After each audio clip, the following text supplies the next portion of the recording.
That's okay. I'm gonna find something to prop my phone on. Okay. And we'll all be on the same team here. Sweet. Balance not a hard drive. There we go. Yeah. It's nice and sunny there. Yeah, it is. For a little while. 7 o'clock. Yeah. Well, we haven't had sun a whole lot lately, so I kind of miss it. Oh, I'm sorry. It's been beautiful here. Gloomy, and then we had snow yesterday, and I'm like, Yeah, it was crazy. it's been crazy. Yeah.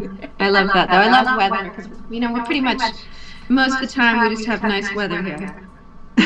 No, I get that because when I lived in Arizona and Texas, it got really boring, and it's now I just kind of miss the sun, Yeah. which I never thought I would say.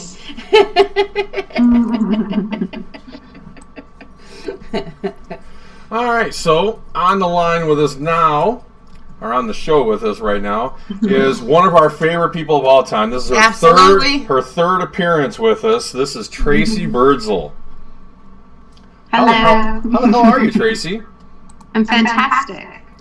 And from a little bit of digging and research that I did today, I found that you've been the busy beaver. No pun intended. Oh my gosh. Yeah, no pun intended. I have been so busy. Like, it's been probably the busiest year, and then the busiest 3 years, and the busiest 5 years. I mean, it's just been nonstop. That's great for an actress, though. I mean, you always have these things coming in, so you don't have to stress as much about the financial side of it. It is. It's been really nice. Well, you remember the house burned down at the end of November. And so it was kind of like I didn't really have anywhere to go.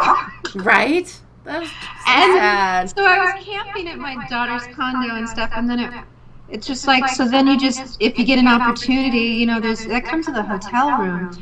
And and there's like this whole mental mindset that goes on when your house burns down, I can where imagine. you don't want anything. It's really hard to find something else to call a home, So I just kind of just worked all the time. Yeah. No, I definitely noticed that. Now, you're located where exactly? Not that far from where we were before. We were in Malibu before. Now we're just over the hill, like 15 minutes away. So Well, that's not bad.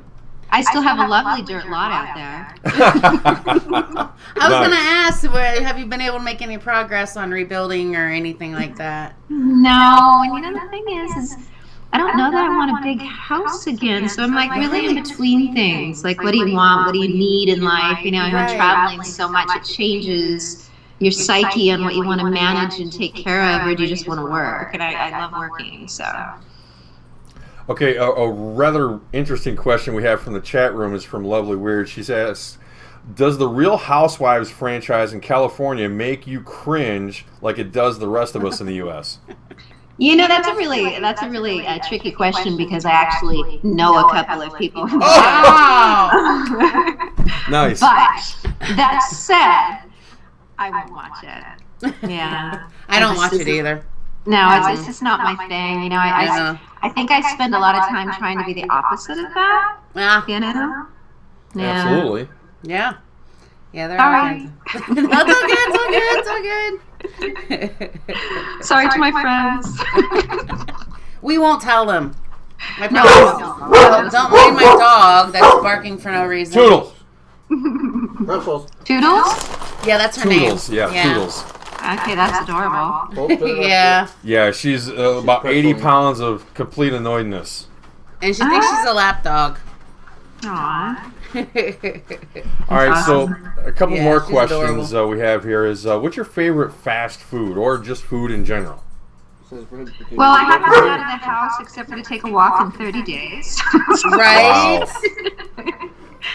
Yeah, because we actually got sick, so it's like we didn't, I know, but there's a thing called antibodies, I hear, so.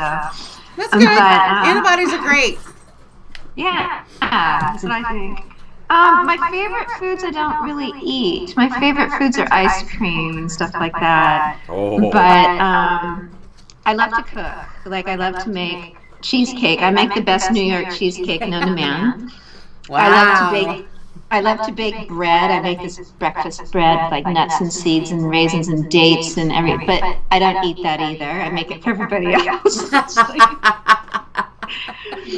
I eat a lot of salads. I eat a lot of fats. Like my body loves fats, and so does my brain. Whose body doesn't?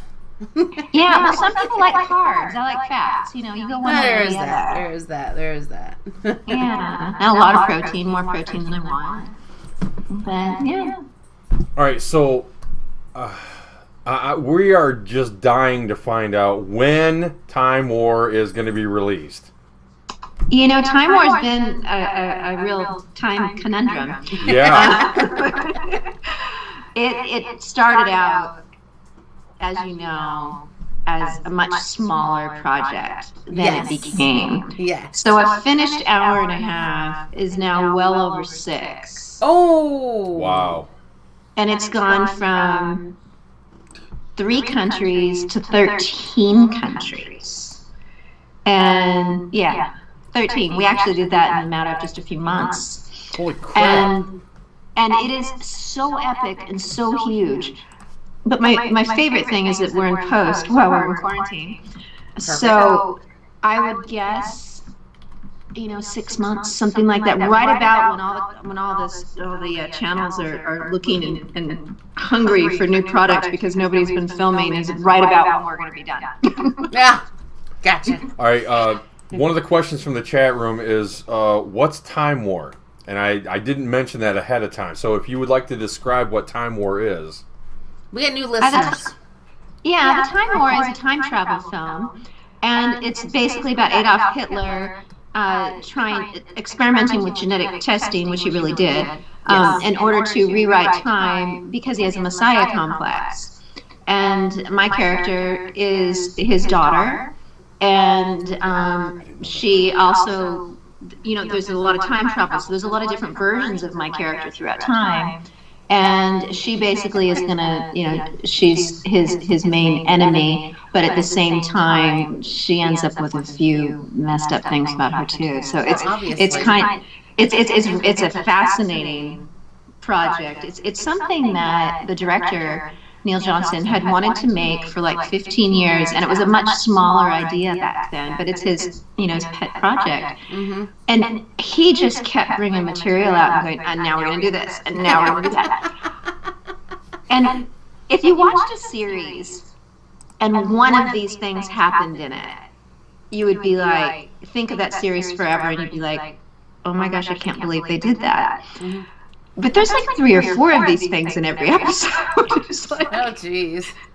Yeah, it's pretty epic. I feel very honored to be a part of it because it's just turned into one of those things that I think is really groundbreaking and pushes a lot of boundaries, and it's which we both like. Right. And it's just it was also very challenging now, and I would say as much on my psyche as it was physically, because of the places that the characters have to go and the things that happen to them and things like that. Right. Now, according to something else I found, did you actually make a sequel to Robot Warrior? To Rogue Warrior? Yeah. It's called Age of Darkness, and it also is a series, and it's also completely shot and in post. Oh my goodness. Everything's in post. It's like, okay, so the Cannes Film Festival gets canceled this year, right? And I had a film coming out in there, and all these things keep getting canceled. I have so much product sitting on the edge, and then the world goes silent, and I'm yes. like, right as I'm ready to let's go. Yeah, as you're ready to release everything, it's like, no, hold on. I know, but it's fun. So the last available thing that we can actually see of you is something I actually saw, which is Who's Jenna, and so I've obviously seen that, and I don't know if any others have yet, but it was a very interesting movie. But you've had such a wide variety of roles. Yeah. And one thing I've definitely noticed is I think it's on your Instagram, which is I'm digressing here, but he's all over the place right now. Bear with him. But on your Instagram, show a lot of your workouts, and it looks like your coach pushes you hard. He does. And you just kick ass. You really do. Well, it's kind of a funny thing, right? Because I grew up and I was such a tomboy, and I loved sports, and I loved all these things. But I think also because I wasn't very good at being a girly girl, Right. So it's like, so then you get into this industry and you try to do all the things you're supposed to do, and you try to be that girly girl, and that was never my forte. And as I went through the years, I realized that there was this nice, big, open gap for the things that I love to do. And I think that's why it's been so much fun, is because you find out later in life that what you were growing up was really leading you to your life, and that all those things that you were okay, that you were teased for. I played on the boys' soccer team, Good for you. So it's like, so working out on the fitness and all that stuff, it's all part of that same mentality, where if I don't go pound out some weights or, knock off 100 push-ups or something, like I get grumpy. She does 100 push-ups. I can't even do 5. I love them. Yeah. The last video, I got to describe this to you guys, everybody. The last video I saw of her at the gym. Okay, I'm not even sure which machine it was, but she's doing push-ups on this machine, and her coach literally has her ankles like 4 feet in the air. Oh, shit. And she's just pumping them out, and I'm like, what the fuck? It's actually really fun. I'm like, okay, that's awesome. She's a hero of mine. That's all there is to it. And that's one of the fun things about doing the kind of work that I do, though, too, is it's like, the acting pool gets narrowed down by the people who train really, really hard. Mm-hmm. But then you get it narrowed down to the people who are willing to go do these things that I have to do, scaling down lava cliffs and crawling underground in lava caves and all these. And Wow. you don't get a lot of people that are trained that also want to go do that. Right. So it really don't want to mess with my nails. Yeah. All right, one question we got from the chat is from Devious. She wants to know, what is your favorite country to shoot in? Oh, Austria. Nice. That's on the bucket we list shot to on go. we shot on top of an Austrian Alp, the final scene of the series. Wow. It was incredible. Yeah, absolutely incredible. Besides that, maybe Scotland, the Isle of Skye. Oh, I'd love to go there. I love shooting in England. We shot in at least probably a dozen castles of various desecrated degrees. Nice. Where we shot? We weren't planning on shooting there, but there's a town where my ancestors are from called Birdsall, England. No. I remember that picture. Yeah, we've befriended the owners of the Birdsall house from back in the day, and they let us shoot in there one day. We were planning on shooting at a different castle, and she's like, Kara says, you can shoot here. And, lovely people, lovely environment, gorgeous place to shoot. Yeah. What brand of makeup do you wear? Ivana wants to know. I don't really like makeup very much. It's just dirt, Ivana. It's just dirt. She just rubs it on it. I actually had dirt on today for I'm actually doing a remote. I'm doing a remote class because if I'm not working, I need to be working. So it's working on like your self-tape skills and stuff. And today I woke up. I was in my pajamas. I didn't want to do makeup. I didn't want to do my hair. So I left my hair all crazy and I threw dirt on my face and I just made the role be a relapsed meth addict. Nice. Damn. Nice. And it was just completely hilarious. But I'll tell you one more thing on skin since she asked, because I think that's fair. All right. And that is, I don't believe in putting anything in my body or on my body that isn't good for me. So oddly enough, and I've used this class to experiment because I had various foundations and stuff. There's one called Physician's Formula. Yes, I've and heard it's that's anywhere very from good. $7 to $11. And it's the only one that I can find that actually, when you put it on your skin, it actually has beneficial ingredients in it, not just things that are going to make you look good. And it looks beautiful on camera. I've tried it this week.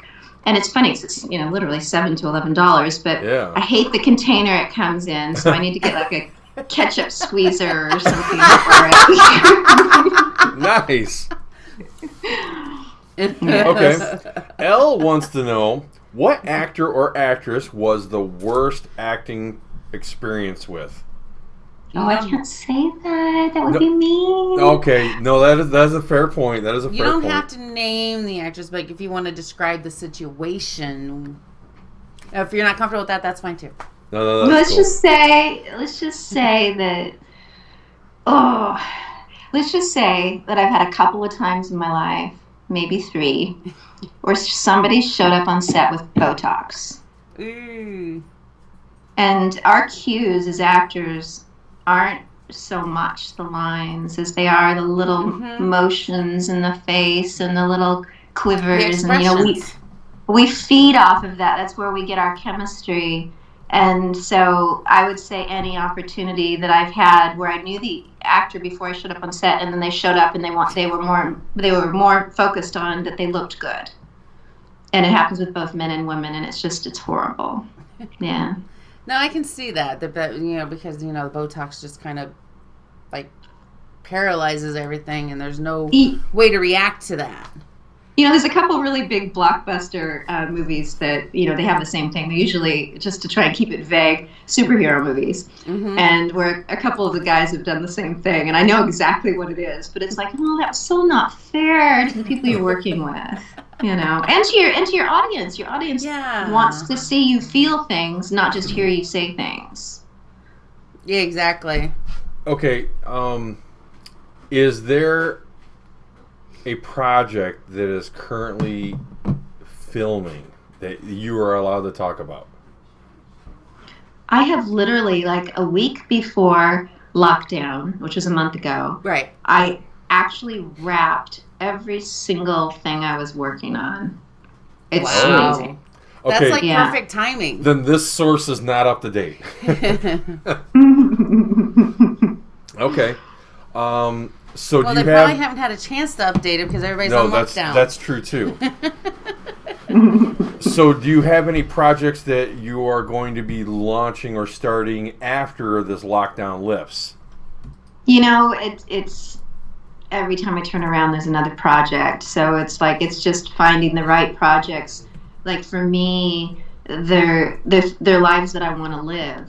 So it's like I get scripts in and I look at scripts, and then that magical thing happens where it's like, oh, I want to be her. Oh, I want to know what that feels like. Oh, I want to research that so that I can explore that, so that I can feel that.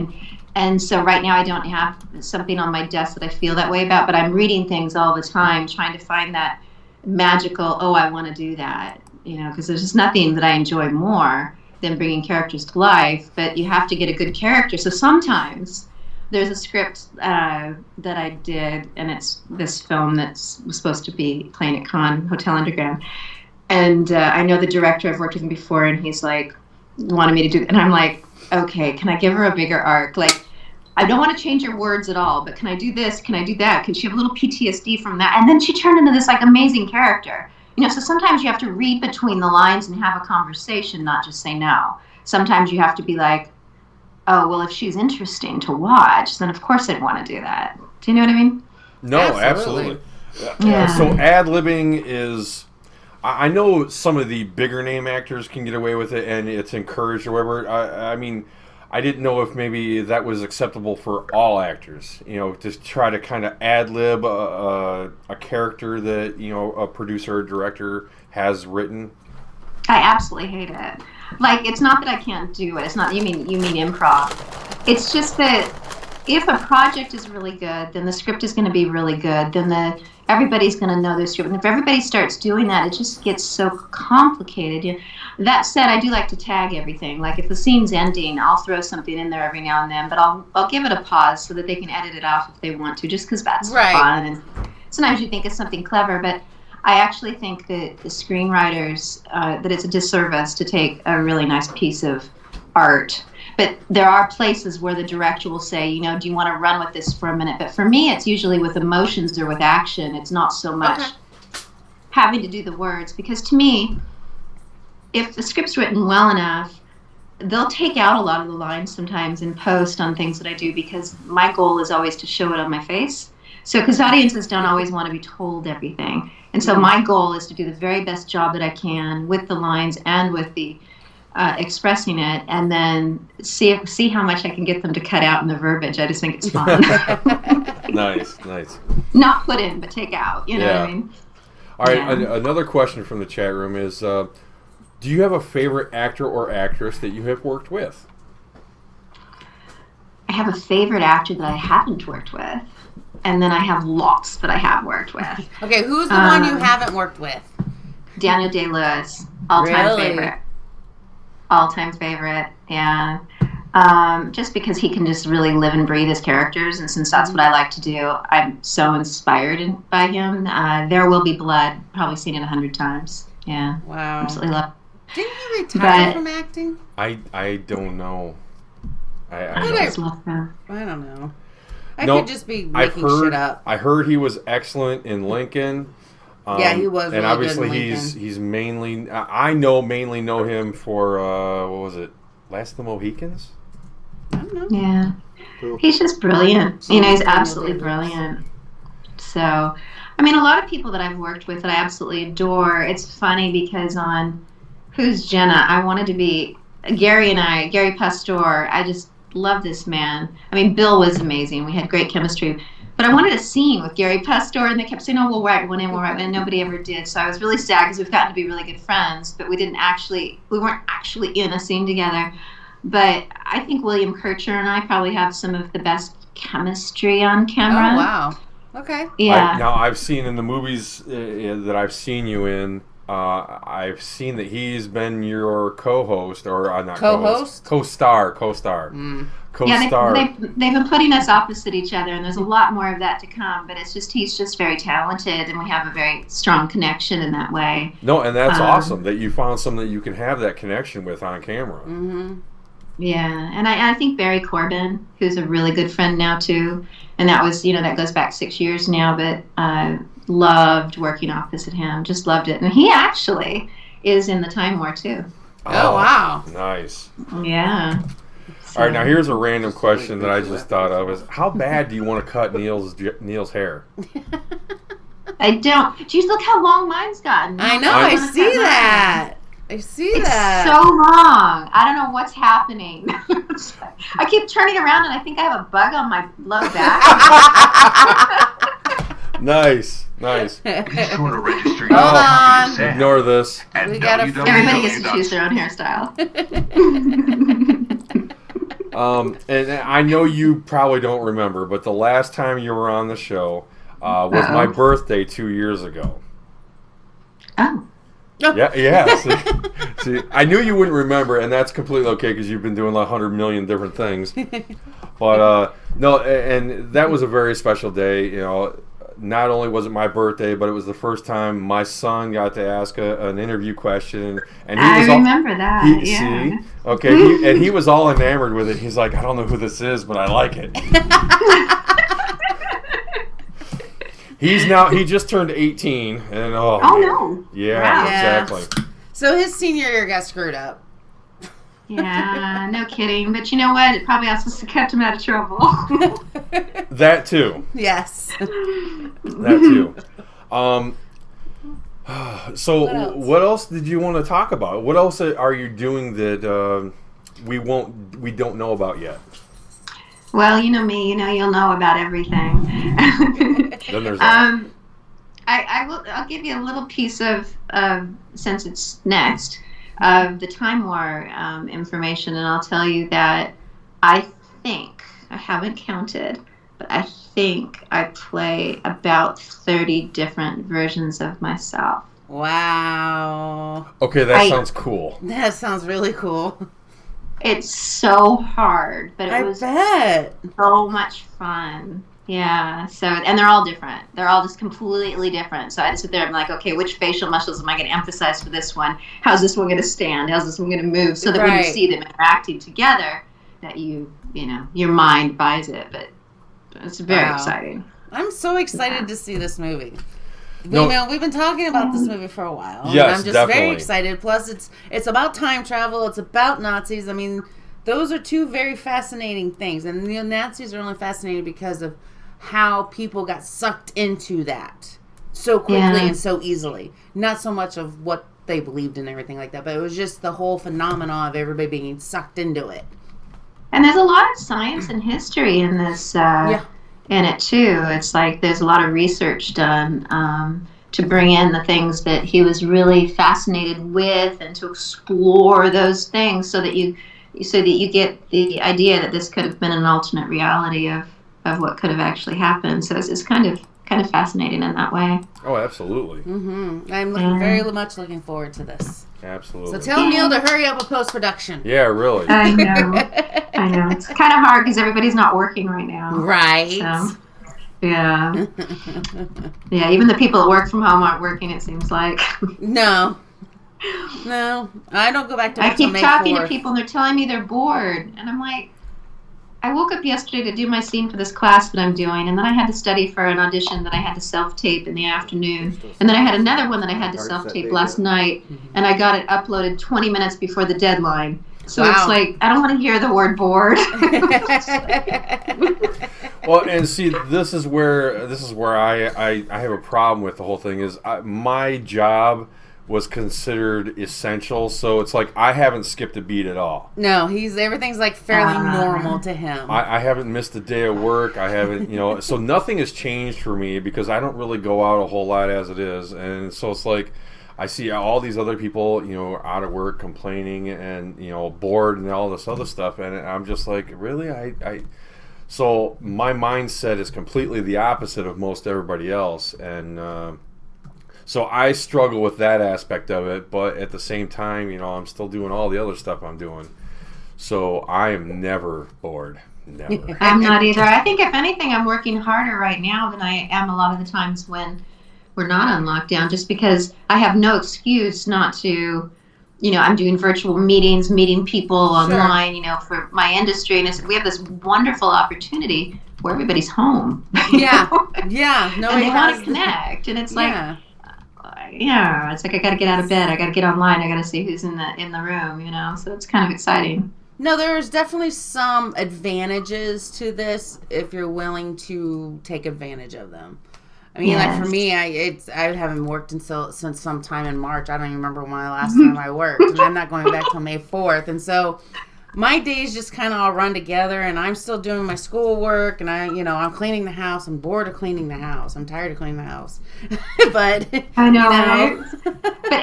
But you know what? It brings you great comfort to know that everybody's cleaning their own house. Right? Yeah, because nobody's coming over to do it, so it's like, you have to. I've actually been putting in more hours than normal. That's because half your place has to go stay off work. The rules and restrictions for my work have been like, if somebody in your family's sick, you got to stay home for at least a week. And so with half the plant out, I'm working 10, 12, 14-hour days. And not every day. Not every day. Not every day, but it's still wearing me out. I'm not a young man. I like the way you guys banter and bicker.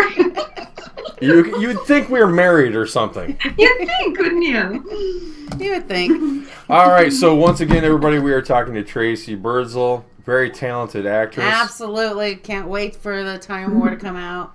And she's done excellent movies that I have seen, and another one I want to see that I still haven't seen yet is Rogue Warrior, Robot Warrior. Oh, yeah. You haven't seen Rogue Warrior, Robot Fighter?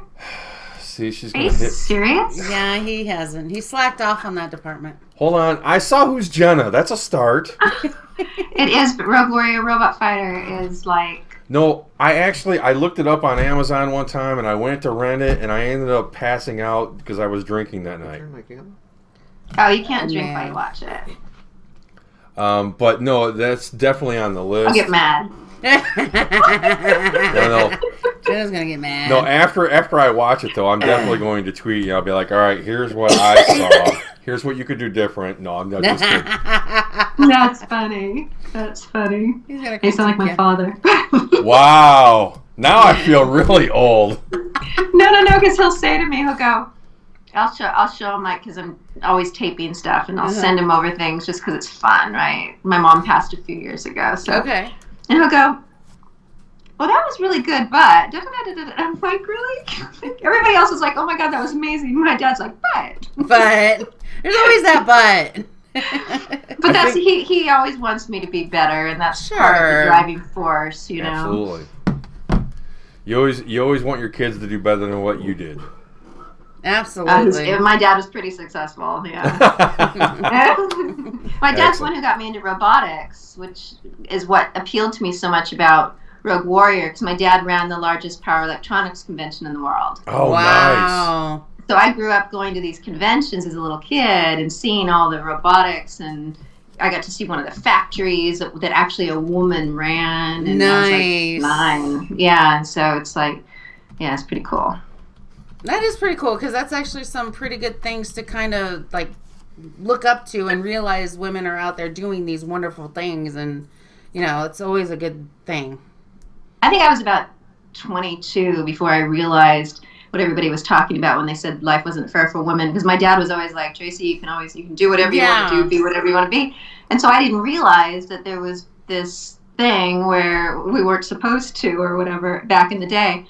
And I remember the day that it kind of hit me that, like, oh, women aren't usually like this, because I was always brought up, you know, do what you want to do, just do it better than anybody else. That was his one rule. Yeah, and then that's the thing I always kind of struggled with myself, because, you know, I was raised, you just go to work, you do the best you can, you get treated equally, and it never really dawned on me that I was being treated any differently because I was a woman. Whether or not I was, I'm not entirely sure, but I'd always go to work doing the best I can. I always presented the best I can. So, you know, I've kind of done some research, and I guess it kind of exists, but at the same time, I don't feel like it exists. I don't know. It's a whole conflicting thing in me, honestly. I don't think that I ever, I'm going to turn up the light on my computer because it's being dark in here.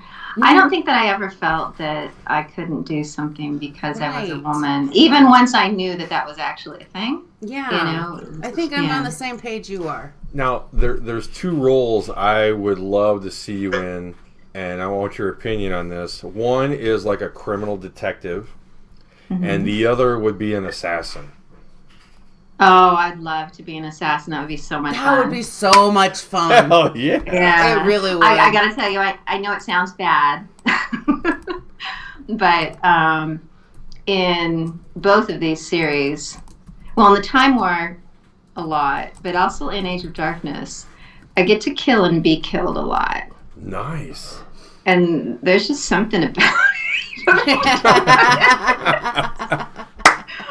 and I just, like, I look forward to it so much, you know, and it's just, I like fighting men, and I like dying and being killed. It's because you can kick half of their asses easily. Yes, easily. I think it's really fun. I especially think it's really fun that I get to do it in something that's, like, going to go down in history. Like, I have proof.